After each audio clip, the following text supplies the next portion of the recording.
There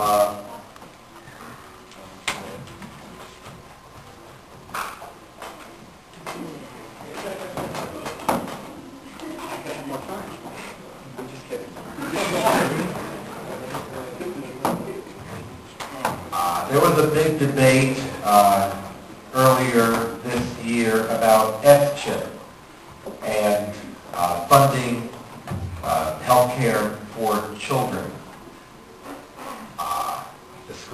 Please describe your position on S-chip. Dan.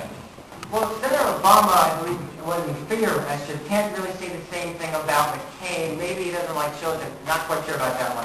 But Senator Obama's plan, every single child in this country would be included under his health insurance plan. That's the end of the story with that. Senator Obama believes that, like I said, every American should be entitled to health insurance. That includes every employee, every man, woman, and child. And so Obama's definitely in favor of that. You're right, Dan. We don't like giving children health care. What do you think we are? Of course we want children to have health care. Like I said earlier, we just have a different way of going about it. You're going to put the government in charge of hopefully my future children if I ever get a girl to marry me. And, you know, I don't want the government bureaucrats to decide where my child can go or what medication he can take. I'd much rather put that in the hands of people who know what they're doing. And that's really, I don't know if that's McCain's position, but that's mine. Now, we talk about, you know, health care, and like I said earlier, and I don't want to keep sounding like a politician, just keep repeating the same thing, but the problem is, if you look at these places that have implemented universal health care, it just doesn't work. If you look in Quebec in 2000, I think it was 2008, 70% of their dentists got off the national health plan because they weren't making any money, and now you have these people who basically don't even want to do their job.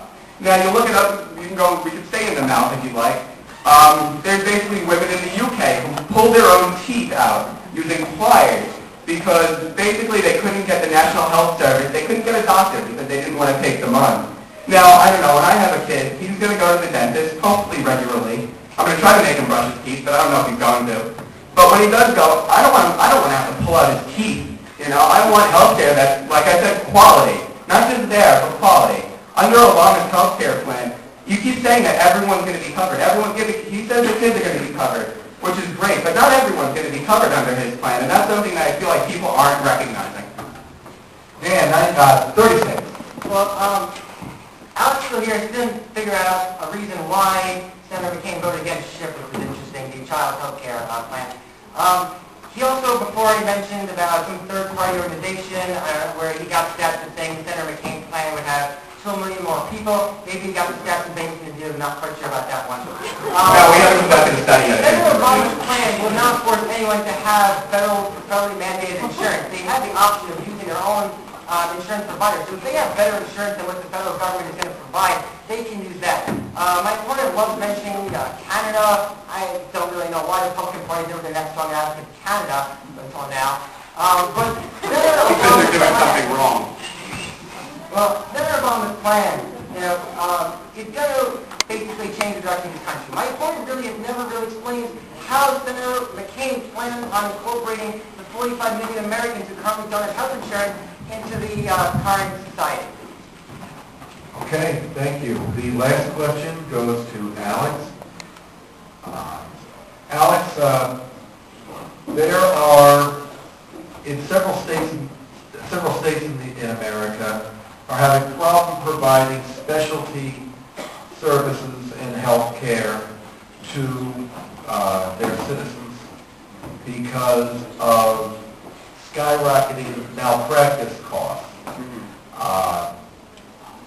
What would a possible solution be to that so that everybody in all 50 states gets the best health care they can possibly get? All right, I think where we can go with this question is something that was actually stressed in 2004 and something that President Bush promised, and as a Republican I was angry that he didn't follow through on, and this is tort reform.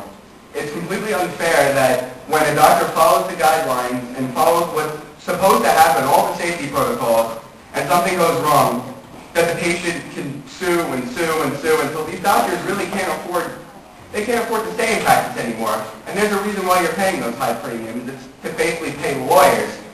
Now, unfortunately, under John McCain's plan, one of the policies, and considering John McCain is really a man of action, I truly believe he will work to pass tort reform.